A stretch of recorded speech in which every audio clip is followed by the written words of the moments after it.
إن الحمد لله نحمده ونستعينه ونستغفره ونؤمن به ونتوكل عليه ونعوذ بالله من شرور أنفسنا ومن سيئات أعمالنا من يهده الله فلا مضل له ومن يضلل الله فلا هادي له وأشهد أن لا إله إلا الله وأشهد أن محمدا عبده ورسوله أما بعد أعوذ بالله من الشيطان الرجيم بسم الله الرحمن الرحيم يا أيها الذين آمنوا اتقوا الله حق تقاته ولا تموتن إلا وأنتم مسلمون يا أيها الناس اتقوا ربكم الذي خلقكم من نفس واحدة وخلق منها زوجها وبث منهما رجالا كثيرا ونساء واتقوا الله الذي تساءلون به والأرحام إن الله كان عليكم رقيبا يا أيها الذين آمنوا وقولوا قولا سديدا يصلح لكم أعمالكم ويغفر لكم ذنوبكم ومن يطع الله ورسوله فقد فاز فوزا عظيما قال نبينا صلى الله عليه وسلم فإن أصدق الحديث كتاب الله وأحسن الهدي هدي محمد صلى الله عليه وسلم وشر الأمور محدثاتها وكل محدثة بدعة وكل بدعة ضلالة وكل ضلالة في النار. வார்த்தைகளில் சிறந்தது அல்லாஹ்வினுடைய வார்த்தை என்றும் வழிகாட்டுதலில் சிறந்தது நபிகள் நாயகம் ஸல்லல்லாஹு அலைஹி வஸல்லம் அவர்களுடைய வழிகாட்டுதல் என்றும் மார்க்கத்தில் நுழைவிக்கப்பட்ட ஒவ்வொரு புதுமையான காரியங்களும் பிதஅத்துகள் அனைத்தும்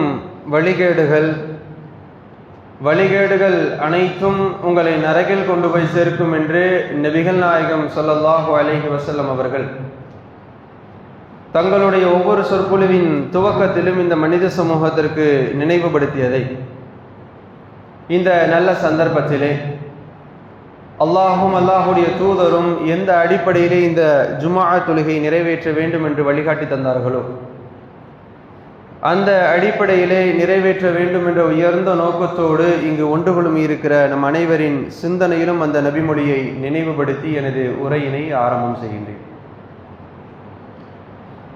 அன்பிற்கும் பாசத்திற்கும் உரிய எல்லாம் வல்ல அல்லாஹ்வின் நல்லடியார்களே, அருமை சகோதர சகோதரிகளே, பெரியோர்களே, தாய்மார்களே, வணக்கத்திற்கு தகுதியானவன் அல்லாஹ் ஒருவனை தவிர வேறு யாரும் இல்லை என்ற அந்த ஓரிரை கொள்கையையும் பின்பற்றுவதற்கு தகுதியானவர்கள் அண்ணலும் பெருமானார் நபிகள் நாயகம் ஸல்லல்லாஹு அலைஹி வஸல்லம் அவர்கள்தான் என்ற அந்த தூதுத்துவ கொள்கையும் நம்முடைய வாழ்விலே உயிர் மூச்சாக கொண்டு இந்த துனியா வாழ்வினை கழித்துக் கொண்டிருக்கிறோம். அல்ஹம்துலில்லாஹ். அல்லாஹுவால் படைக்கப்பட்ட இந்த பிரம்மாண்டமான பிரபஞ்சத்திலே அல்லாஹ் ஏராளமான உயிர் ஜீவராசிகளை படைத்து குறிப்பாக தனது புத்தகமான அல் குர்ஆனிலே அல்லாஹ் ரப்புல் ஆலமீன் சிலாகித்து பேசக்கூடிய இந்த மனித படைப்பையும் அல்லாஹ் படைத்திருக்கிறான். அல்லாஹ் ரப்புல் ஆலமீனால் படைக்கப்பட்ட இந்த மனித படைப்பு என்பது இந்த உலகத்திலே ஏதேனும் ஒரு காரியங்களை, ஏதேனும் ஒரு பொருட்களை தங்களுடைய பொக்கிஷங்களாக நினைக்கக்கூடியது உண்டு. அது ஒவ்வொரு நபர்களுடைய சிந்தனைக்கு ஏற்ப அது கண்டிப்பாக மாறுபடும். ஒரு நபர் சொல்லுவார், நான் கெட்டிய வீடு என்னுடைய ஒரு பொக்கிஷம். இன்னொரு நபர் சொல்லுவார், என்னுடைய மனைவி எனக்கு ஒரு பொக்கிஷம். இன்னொரு நபர் சொல்லுவார், என்னுடைய பிள்ளைகள் எனக்கு ஒரு பொக்கிஷம், என்னுடைய ஸ்தாபனம் எனக்கு ஒரு பொக்கிஷமாக இருக்கு என்று சொல்லி மனிதருடைய சிந்தனைக்கு ஏற்ப எவரவர் எதையெல்லாம் தன்னுடைய பொக்கிஷங்களாக நினைக்கிறாரோ அதை வெளிப்படுத்தக்கூடிய ஒரு சூழ்நிலை உருவாகும். ஆனால் ஒட்டுமொத்த உம்மத்திற்குமான ஒரு பொக்கிஷத்தை அல்லாஹ் கொடுத்திருக்கிறான் என்று சொன்னால் அது திருமறை குர்ஆன் மட்டும்தான். ஏன் அதை பொக்கிஷம் என்கிறோம்?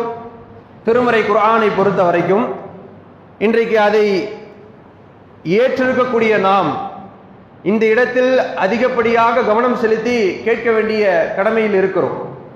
திருமறை குர்ஆனை நம்முடைய வாழ்க்கை நெறியாக ஏற்றுக்கொண்டிருக்கக்கூடிய நாம் திருமறை குர்ஆனோடு எந்த அளவிற்கு பின்னி பிணைந்திருக்கிறோம், எந்த அளவுக்கு நெருக்கத்தை ஏற்படுத்தி இருக்கிறோம் என்று இந்த தருணத்தில் நானும் நீங்களும் சிந்தித்து பார்க்க கடமைப்பட்டிருக்கிறோம். அன்பானவர்களே, திருமறை குர்ஆனை ஏன் நாம் பொக்கிஷம் என்கிறோம்? திருமறை குர்ஆனை பொறுத்த வரைக்கும் நமக்கு பல நண்பர்கள் இருப்பார்கள்.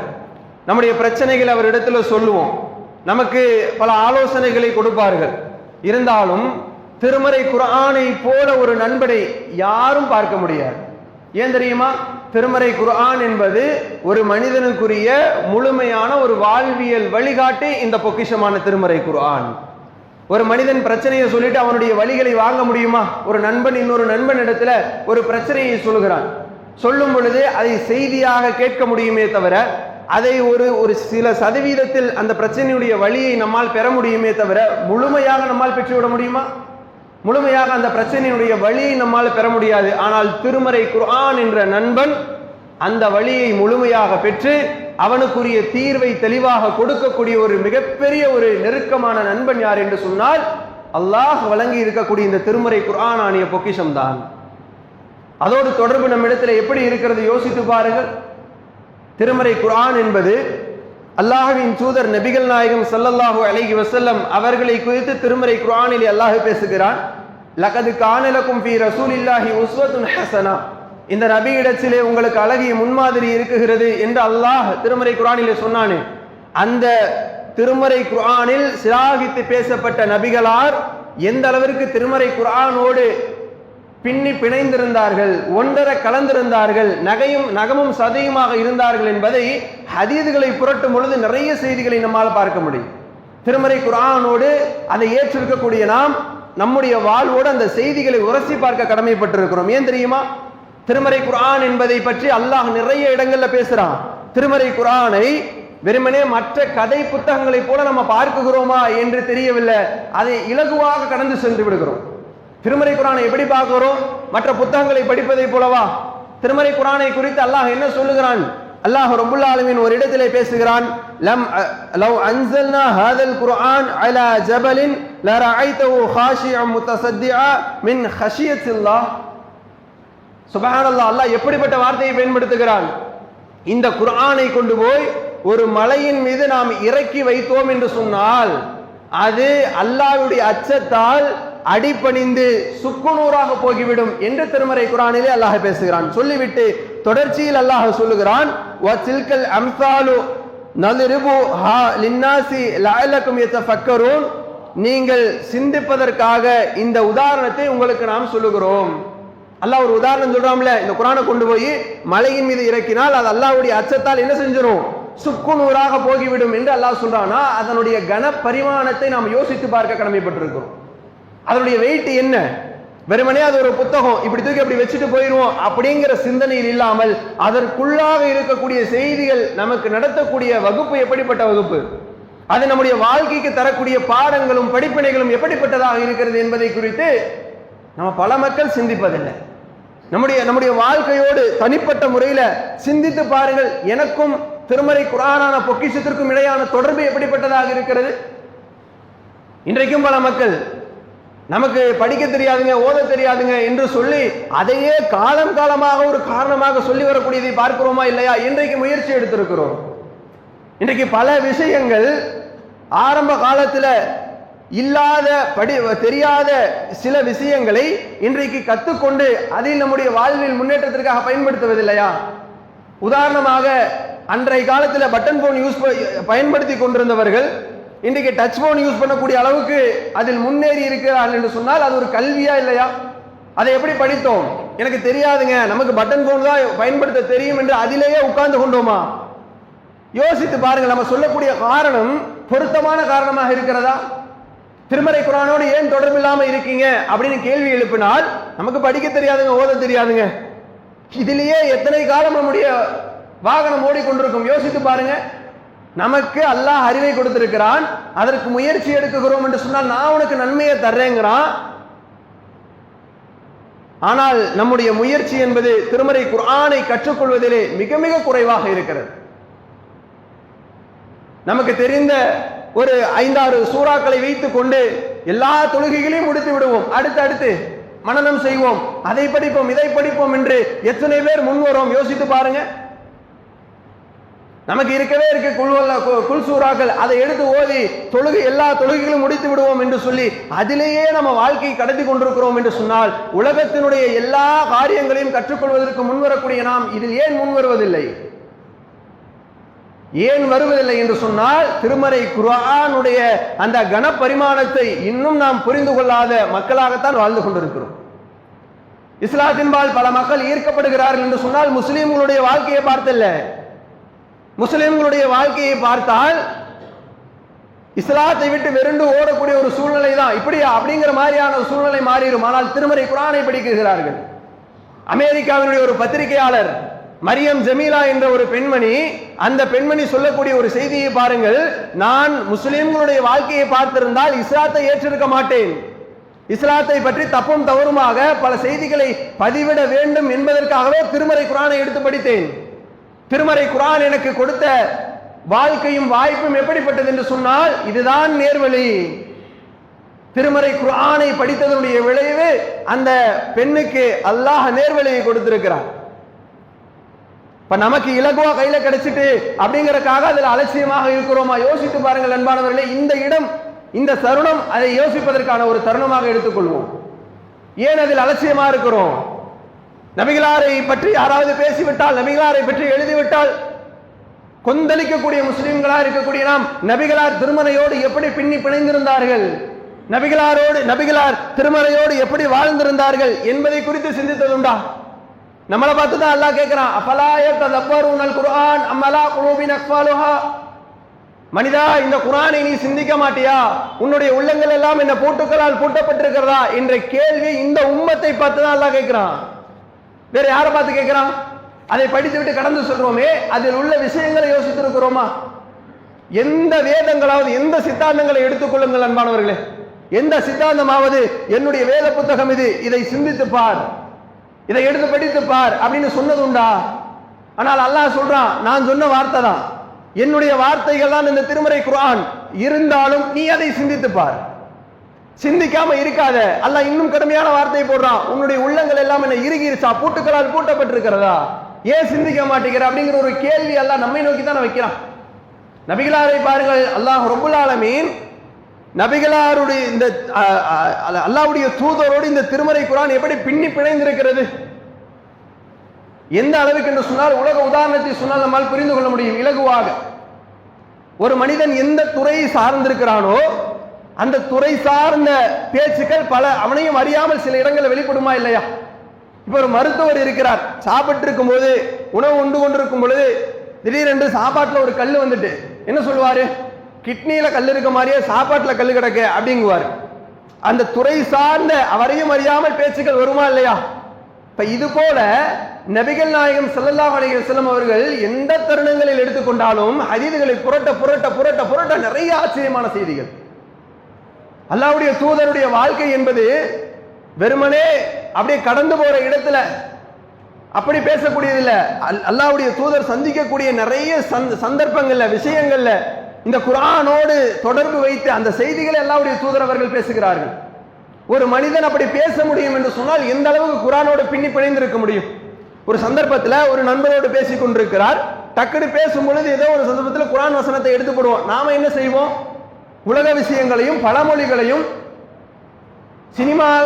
சினிமா டயலாக்குகளையும் அல்லது காமெடி என்று வருமே அதனுடைய விஷயங்களையும் எடுத்து போட்டு நாம அந்த சபையை நிரப்புவோம், அந்த பேச்சை முடிப்போம். ஆனால் நபிகளாருடைய நிலை எப்படி இருந்தது என்று சொன்னால், எந்த சந்தர்ப்பமாக இருந்தாலும் அல்லாஹ்வின் தூதர் அவர்கள் திருமறை குர்ஆனுடைய வசனத்தோடு அந்த செய்தியை தொடர்பு படுத்துவாங்க. நிறைய செய்திகளை நம்மால் பார்க்க முடியும். அல்லாஹ்வுடைய தூதர் நபிகள் நாயகம் ஸல்லல்லாஹு அலைஹி வஸல்லம் அவர்கள் ஒரு சந்தர்ப்பத்தில் சொல்றாங்க, மக்களை எல்லாம் கூட்டி வைத்து, முஸ்னத் அஹ்மத் என்ற ஹதீஸ் கிரந்தத்திலே பதிவு செய்யப்பட்ட ஒரு செய்தி, யதஹபுல் இல்ம இந்தல் யௌமல் கியாமா, கியாமனாலுடைய நெருக்கத்தில் கல்வி அழிந்துவிடும் என்று அல்லாஹ்வுடைய தூதர் அவர்கள் சொல்லுகிறார்கள். அப்ப சஹாபாக்கள் அல்லாஹ்வுடைய தூதர் இடத்துல கேட்கிறாங்க, அல்லாஹ்வுடைய தூதரே யா ரசூலுல்லாஹ் கைஃப யதஅபுல் இல்ம், கல்வி எப்படி அல்லாஹ்வுடைய தூதரே அழியும்? அதுக்கு அவங்க காரணத்தையும் சொல்றாங்க பாருங்க. வனஹ்னு நக்ரஉல் குர்ஆன், நாங்கள் குர்ஆனை ஓதி கொண்டிருக்கிறோம். வனக்ரிஉ அப்னாஅனா, எங்களுடைய பிள்ளைகளுக்கு நாங்கள் குர்ஆனை ஓதி கொடுத்து கொண்டிருக்கிறோம். வயுக்ரிஉ அப்னாஅனா அப்னாஉஹும், எங்களுடைய பிள்ளைகள் அவர்களுடைய பிள்ளைகளுக்கு ஓதி கொடுப்பார்களே, எப்படி அழியும்? எங்களுடைய உள்ளங்கள்ல குர்ஆனை ஏந்தி கொண்டிருக்கிறோம், வைத்துக் கொண்டிருக்கிறோம், மனனம் செய்து கொண்டிருக்கிறோம், படித்துக் கொண்டிருக்கிறோம், என் பிள்ளைகளுக்கு ஓதி கொடுக்கிறோம். எங்க பிள்ளைங்க இன்ஷா அல்லாஹ் வரக்கூடிய காலங்களில் அவர்களுக்கு ஓதி கொடுப்பார்கள். எப்படி அல்லாஹ்வுடைய தூதரே கல்வி அழியும்? இலா யௌமல் கியாமா, கியாம நாள் வரைக்கும் இப்படித்தானே போகும் என்ற செய்திக்கு அல்லாஹ்வுடைய தூதர் நபிகள் நாயகம் ஸல்லல்லாஹு அலைஹி வஸல்லம் அவர்கள் சொல்லுகிறார்கள், நாம இருந்தா அதுக்கு வியாக்கியான பதில் கொடுப்போம். இப்படி விஞ்ஞான உலகத்தில் எப்படிங்க கல்வி அழியும்? இன்றைக்கு ஒரு செய்தியை தெரிந்து கொள்ள வேண்டும் என்று சொன்னால் மொபைல் போனை எடுத்தா போதும், எல்லா பலா முசீபத்துகளையும் தெரிந்து கொள்ளலாமே. தேவையானது தேவையில்லாதது எல்லா காரியங்களும் நம்மால் புரிந்து கொள்ள முடியுமே. அல்லாஹ்வுடைய தூதர் சொன்ன உடனே சஹாபாக்களுடைய சிந்தனை எப்படி போகுதுன்னா, குர்ஆனை நாங்கள் ஏந்தி கொண்டிருக்கிறோம், அந்த ஜோதியை நாங்கள் சுமந்து கொண்டிருக்கிறோம், எப்படி கல்வி அழியும் அல்லாஹ்வுடைய தூதரை என்று கேட்டதற்கு அல்லாஹ்வுடைய தூதர் நபிகள் நாயகம் ஸல்லல்லாஹு அலைஹி வஸல்லம் அவர்கள் பதில் சொல்லுகிறார்கள், அவலைஸா அல்-யஹூது வன்-நஸாரா யத்ரஊனல் அத்ராஉல் வல் இன்ஜில் அத்-தௌராத் வல் இன்ஜில். அல்லாஹ்வுடைய தூதர் அவர்கள் சொல்லுகிறார்கள், யூத நசாராக்கள் தங்கள் வேதங்களை ஓதிக்கொண்டுதான் இருந்தார்கள். யூத நசாராக்களுக்கு அல்லாஹ் என்ன செஞ்சான்? தௌராத்தையும் இஞ்சிலையும் அல்லாஹ் வேதமாக கொடுத்திருந்தான். சொல்லிட்டு அல்லாஹ்வுடைய தூதர் அவர்கள் சொல்லுகிறார்கள், ஃபமா யன்தஃபிகூன பிஷைஇம் மிம்மா ஃபஹிமா, அவர்கள் அதை ஓதினார்கள், தங்களுடைய வாழ்வில் அதை நடைமுறைப்படுத்தவில்லை. அவர்களுக்கும் வேதம் வழங்கப்பட்டதுதான். வழங்கப்பட்ட அந்த யூத நசாராக்கள் என்ன செஞ்சாங்க? வேதத்தை ஓதிக்கொண்டே இருந்தார்கள், ஆனால் அது வாழ்வில் நடைமுறைப்படுத்தப்பட்டதா? அல்லாஹ் எதை கடுமையாக வன்மையாக எச்சரித்தானோ அந்த செயலுக்கு முன்னோடியாக திகழ்ந்தவர்கள் யூத நசாராக்கள். ஷிர்க குறித்து அல்லாஹ் எப்படி எச்சரித்தான்? இணை வைப்பிற்கு எப்படிப்பட்ட ஒரு எச்சரிக்கை அல்லாஹ் கொடுத்தான். ஆனால் அவர்களுடைய நிலை என்னவாயிட்டு? அதை மென்மேலும் மேம்படுத்தி அதை மேன்மைப்படுத்தி செய்யக்கூடியவர்களா மாறிட்டாங்க. ஏட்டை சுரக்காய் கூட்டுக்கு உதவாது என்று சொல்வார்களே, அதை போல அவர்கள் படித்துக் கொண்டிருந்தார்கள், வாழ்வினுடைய நடைமுறையில இல்ல. சஹாபாக்களுடைய வாழ்க்கை எப்படி இருந்தது? அல்லாஹ்வுடைய தூதர் அதான் சொல்றாங்க, நீ உன்னுடைய வாழ்க்கையில் நடைமுறைப்படுத்தாத வரை படிப்பது மேட்டர் இல்ல. படிச்சு விட்டு அதனுடைய நன்மைகளை பெறுவோம்னா அல்லாஹ் நன்மையை கொடுத்துருவான். ஆனால் அது எப்பொழுது நமக்கு பயனளிக்கும் தெரியுமா? அந்த வசனத்தோடு ஒன்றி போகணும்.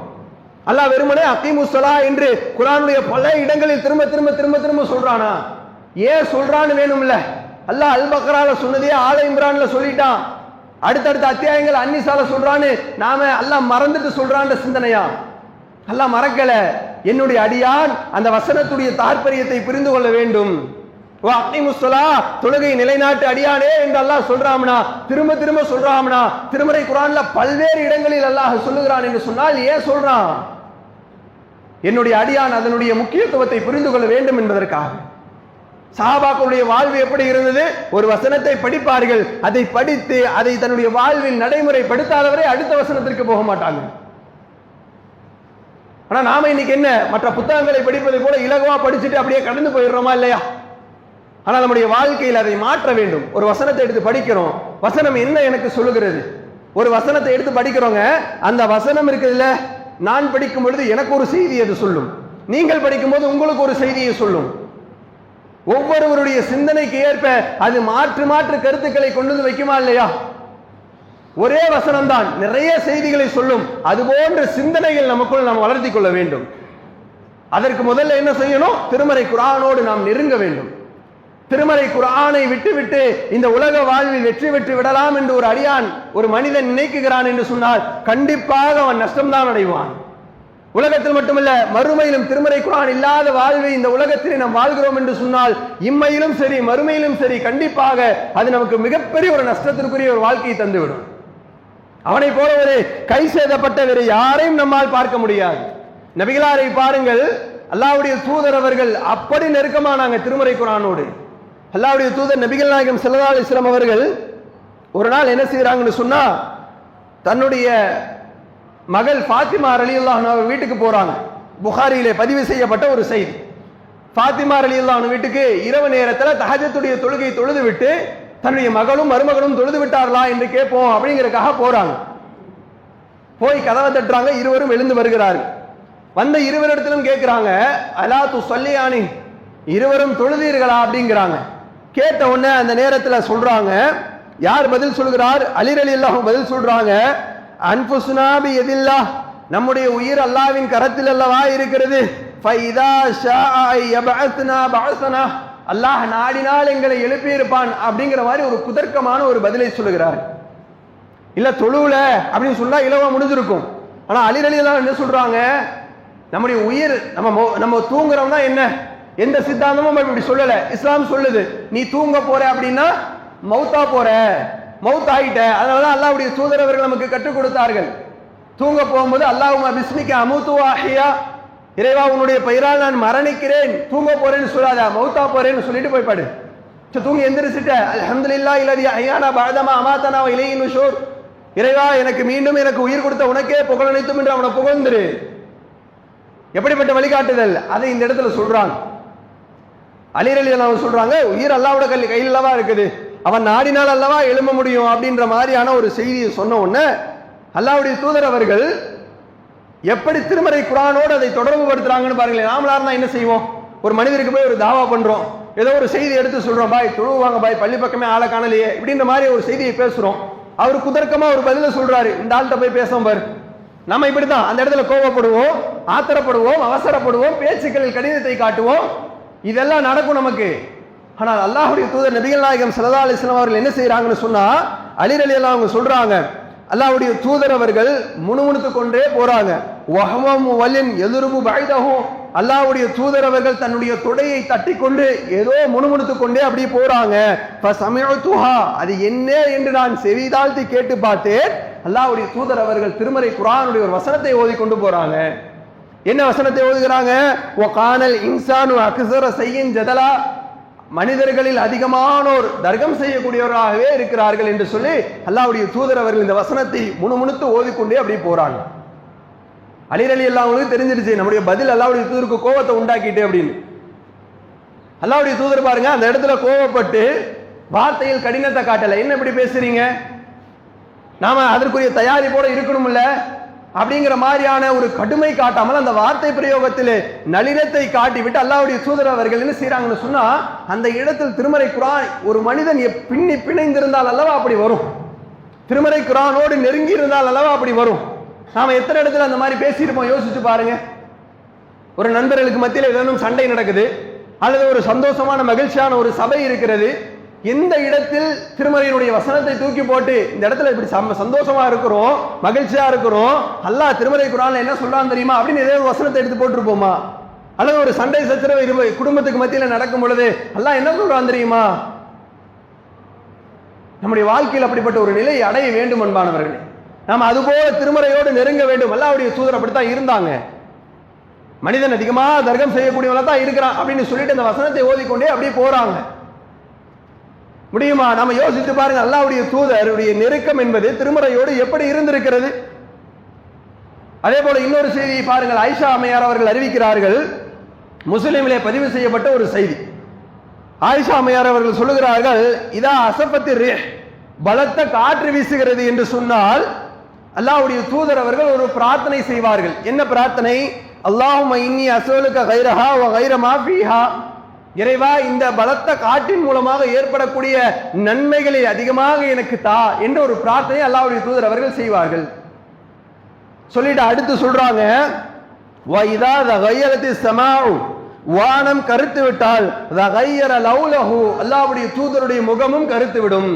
வான மேகமூட்டமாய் ரொம்ப கருத்துட்டு அதை பார்த்த உடனே தகையர லௌலஹு, அல்லாஹ்வுடைய தூதருடைய முகமும் கருத்து விடும், ரொம்ப சோகமாயிரும். ஆனதற்கு பிறகு என்ன செய்வாங்க, வஹரஜ வதகல வஅத்பர வஅக்பல, அல்லாஹ்வுடைய தூதர் வெளியே போவாங்க, உள்ள வருவாங்க, உட்காருவாங்க, எந்திரிப்பாங்க, நடப்பாங்க, ஒரு பதட்டமாவே அல்லாஹ்வுடைய தூதர் இருப்பாங்க. எதுக்காக? மேகம் கருத்திருக்கக்கூடிய சூழ்நிலையை பார்த்து விட்டால். அப்ப ஆயிஷா அம்மையார் அவர்கள் கேட்கிறாங்க, அப்ப அதனுடைய தொடர்ச்சியில சொல்றாங்க, ஃபைதா மதரத் சுர்ரி அன்ஹு, அந்த மேகம் கருத்த மேகம் அல்லாஹ்வுடைய கட்டளைக்கு ஏற்ப மழை பொழிந்து விட்டது என்று சொன்னால் தூதருடைய முகமும் நபிகளாருடைய முகமும் நல்ல ஒரு சந்தோஷமான பொழிந்த நிலையாக மாறிவிடும் என்று ஆயிஷா அம்மையார் அவர்கள் சொல்லுகிறார்.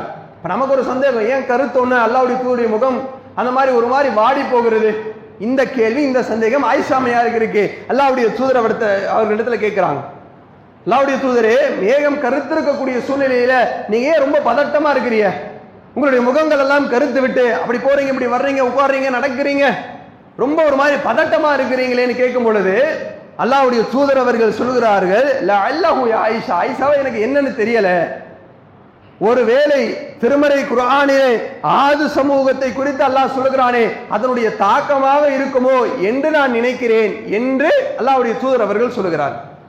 ஆது சமூகத்திற்கு அல்லாஹ் அந்த மேகத்தின் மூலமாக ஒரு தண்டனை ஏற்படுத்துகிறான், கரும் மேகத்தை உண்டாக்குறான்.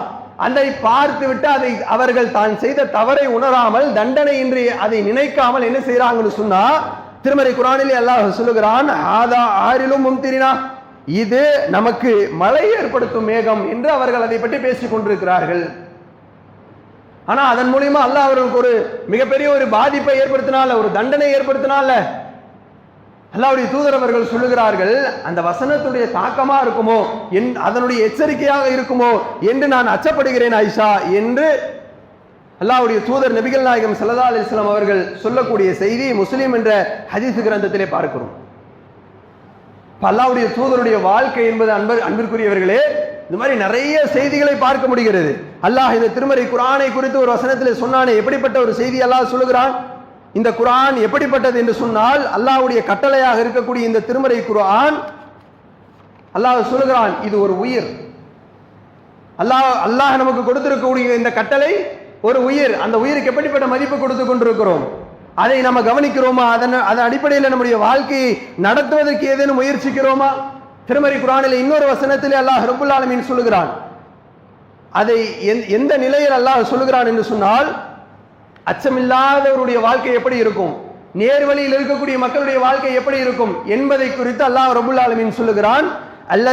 அல்லதீன ஆமனு வலம் யன்பிசு ஈமானஹும் பில்உல்மின் உலாயிக லஹும் அம்னும் வஹும் முஹ்ததூன், நம்பிக்கை கொண்டது தனது நம்பிக்கையுடன் அநீதியை கலந்து விடாமல் இருப்போருக்கே அச்சமற்ற நிலை உள்ளது, அவர்கள் நேர்வழியில் இருப்பார்கள் என்று அல்லாஹ் திருமறை குர்ஆன்ல சொல்றான். யாரை குறித்து அல்லாஹ் சொல்றான்? ஈமான் கொண்டு நீங்கள் அல்லாஹ்வுக்கு அநீதி இழைக்காமல் இருக்கிறீங்கல்ல, ஈமான் கொண்டாச்சு, அநீதி இழைக்காமல் இருப்பவர்களுக்கே அச்சமற்ற வாழ்க்கை இருக்கிறது, அவர்கள் தான் நேர்வழி பெற்றவர்கள் என்ற ஒரு செய்தி அல்லாஹ் சொல்றான். இந்த வசனம் சஹாபாக்களுடைய உள்ளத்திலே பெரும் தாக்கத்தை ஏற்படுத்தி விட்டது. அச்சமற்ற நிலையும் நேர்வழியும் இருக்கிறவங்க யாருன்னா, அநியாயம் செய்யாதவர்கள் யாரேனும் இருக்கணுமே அப்படின்னு அல்லாஹ் சொல்றானே. அல்லாஹ்வுடைய தூதரிடத்துல வர்றாங்க, அல்லாஹ்வுடைய தூதரே, அல்லாஹ் வசனத்தில் இப்படி சொல்றானே, இதற்குரிய பொருள் என்ன? அல்லாஹ்வுடைய தூதரே, இன்றைக்கு அநீதி செய்யாத மக்கள் யார் தான் இருக்கிறார்?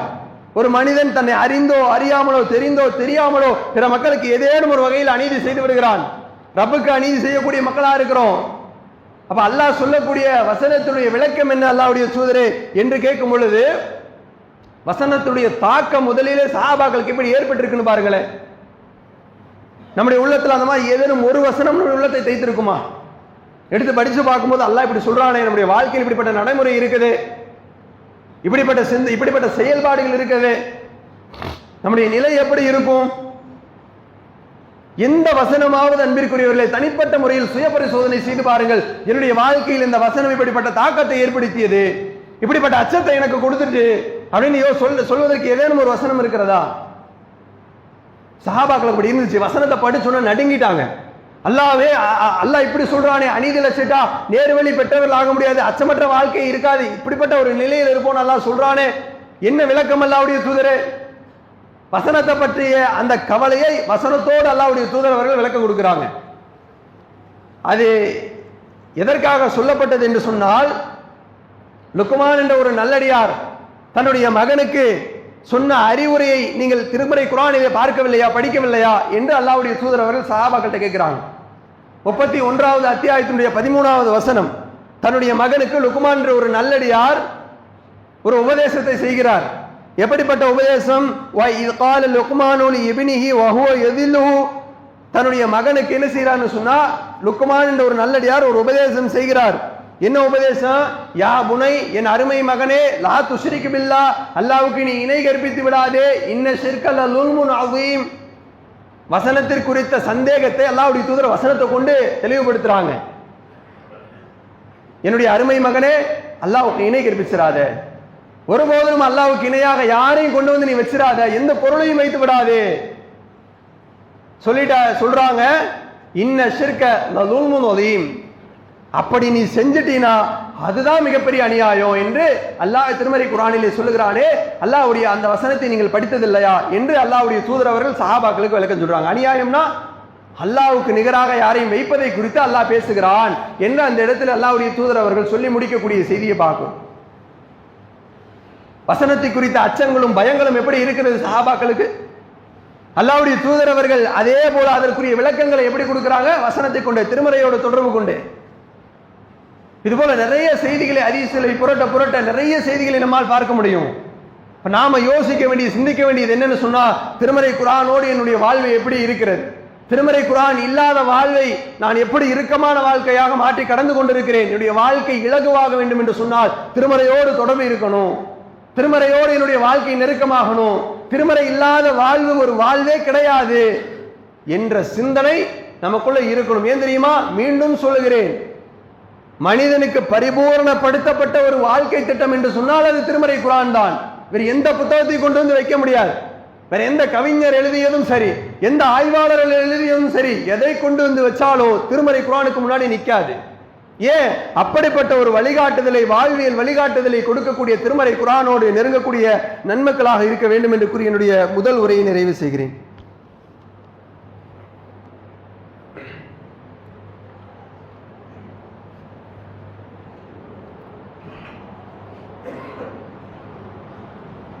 அல்ஹம்துலில்லாஹ், அஸ்ஸலாத்து வஸ்ஸலாமு அலா ஹாத்தமில் அம்பியாய் வல் முர்சலீன், அம்மா பாத். அன்பிற்கும் பாசத்திற்கும் உரியவர்களே,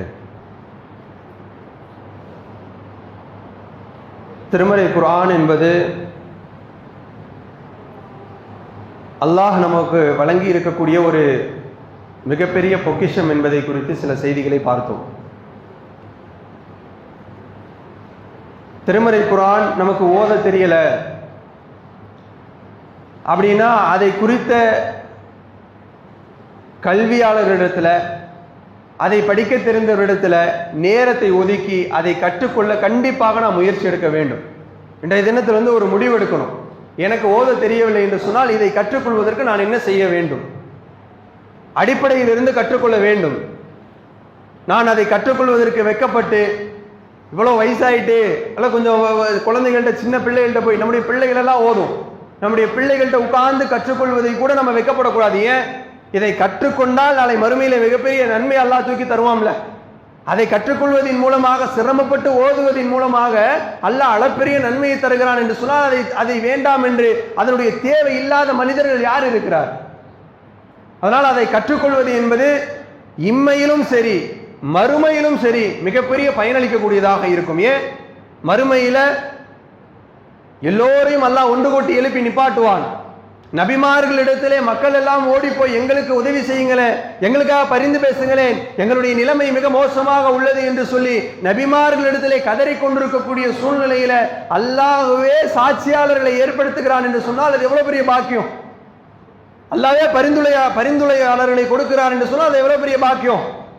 அப்படிப்பட்ட பாக்கியத்தை அல்லாஹ் கொடுக்கிறான் என்று சொன்னால் சில மனிதர்களுக்கு சில மனிதரை அல்லாஹ் பரிந்துரையாளராக மாற்றுவான். நமக்கு அல்லாஹ் ரப்புல் ஆலமீன் இந்த திருமறை குர்ஆனை பரிந்து பேசக்கூடிய ஒரு நிலையில் அல்லாஹ் மாற்ற வேண்டும் என்று சொன்னால் திருமறையோடு நாம் நெருங்க வேண்டும். ஒரு மனுஷரை பத்தி, ஒரு மனிதரை பற்றி கேட்கிறோம், அவர் யாருன்னே தெரியாதங்க, அவரை பற்றி என்ன இடத்துல கேட்கிறீங்கன்னா, தெரியாத மனிதரை பற்றி கேட்டால் அப்படித்தான் சொல்லுவோம். திருமறை குர்ஆனை அல்லாஹ் ரப்புல் ஆலமீன் நாளை மறுமையில நமக்கு பரிந்துரையாளராக வைக்குகிறான் என்று சொன்னால் முதல்ல திருமறை குர்ஆனுக்கு நாம் அறிமுகமாகி இருக்க வேண்டும். திருமறை குர்ஆன் எனக்கு தெரிந்திருக்க வேண்டும், என்னை திருமறை குர்ஆனுக்கு தெரிந்திருக்க வேண்டும். திருமறை குர்ஆனோடு எந்த தொடர்புமே இல்லை. ரமலான் மாதத்தில் மட்டும் எடுத்து உட்கார்ந்து ஓதுவோம், அப்ப மட்டும் ஓதிட்டா போதுமானது என்பதை சிந்தனையில் வைத்திருந்தோம் என்று சொன்னால் அதை ஓரம் ஒதுக்கி வைத்துவிட்டு திருமறை குர்ஆனோடு நாம் பின்னி பிணைய வேண்டும். திருமறை குர்ஆனோடு என்னுடைய வாழ்க்கை இணைய வேண்டும். நாளை மறுமையில இந்த திருமறை குர்ஆன் நமக்கு பரிந்து பேசும். இறைவா, இவன் என்னை ஓதினான், இவன் என்னை படித்தான், இதில் இருக்கக்கூடிய செய்திகளை அவனுடைய வாழ்க்கையில நடைமுறைப்படுத்தினான். அல்லாஹ் பல கூட்டங்களை நாளை மறுமையில எழுப்புவான். அதுல ஒரு கூட்டத்தை அல்லாஹ் குருட்டு கூட்டமாக, கண் தெரியாத ஒரு கூட்டமாக எழுப்புவான். எழுப்பும் போது அந்த கூட்டத்தார்கள் அல்லாஹ்விடத்திலே கேட்பார்கள், லிமா ஹஷர்தனி ஆமா, இறைவா என்னை எதுக்கு குருடா எழுப்பினாய்? வகது குந்த பசீரா, நான் உலகத்திலே பார்வையுடையவனாக இருந்தேனே, என்னை எதற்கு குருடனா எழுப்பினேன்னு சொல்லி அல்லாஹ்விடத்திலே கேள்வி வைக்கும் போது அல்லாஹ் பதில் சொல்லுவான், கால கதாலிக்க, அப்படித்தான், அத்தத்துக்கு ஆயாத்துனா ஃபனசிதஹா, என்னுடைய எத்தனை வசனங்கள் உன்னிடத்திலே வந்தது, எதற்காவது நீ செவிமடுத்தாயா, வாழ்க்கையில் நடைமுறைப்படுத்தினாயா? அப்பொழுது பார்வையை கொடுத்திருந்தேன், பார்த்து படித்து தெளிந்து புரிந்து நாளை மறுமையில வந்து அதை பரிந்துரையாக மாற்றுவாய் என்று எதையுமே செய்யல, இந்த நாளில் நீ குருடன் தான் என்று அல்லாஹ் ரப்பல் ஆலமீன் குருட்டு கூட்டமாக எழுப்பி விடுவார். இது போன்ற எச்சரிக்கை திருமறை குர்ஆனோடு தொடர்பு இல்லை என்று சொன்னால் எச்சரிக்கை நிறைய வசனங்களில் அல்லாஹ் செய்கிறான். அன்பிற்குரியவர்களே, நம்முடைய வாழ்க்கையில திருமறை குர்ஆனோடு நெருங்க வேண்டும். திருமறை குர்ஆன் தான் என்னுடைய வாழ்வு, அதன் அடிப்படையில் என்னுடைய வாழ்க்கையை அமைத்துக் கொள்ள வேண்டும் என்ற முஸ்லிம்கள் இறங்கக்கூடிய நன்மக்களாக அல்லாஹ் உங்களையும் என்னையும் ஆக்கியருள் புரிய வேண்டும் என்று கேட்டுக்கொண்டவனாக என்னுடைய ஜும்மா உரையை நிறைவு செய்கிறேன். வாஹிர் தவானா அல்ஹம்துலில்லாஹி ரப்பில் ஆலமீன். அஸ்ஸலாமு அலைக்கும் வரஹ்மத்துல்லாஹ்.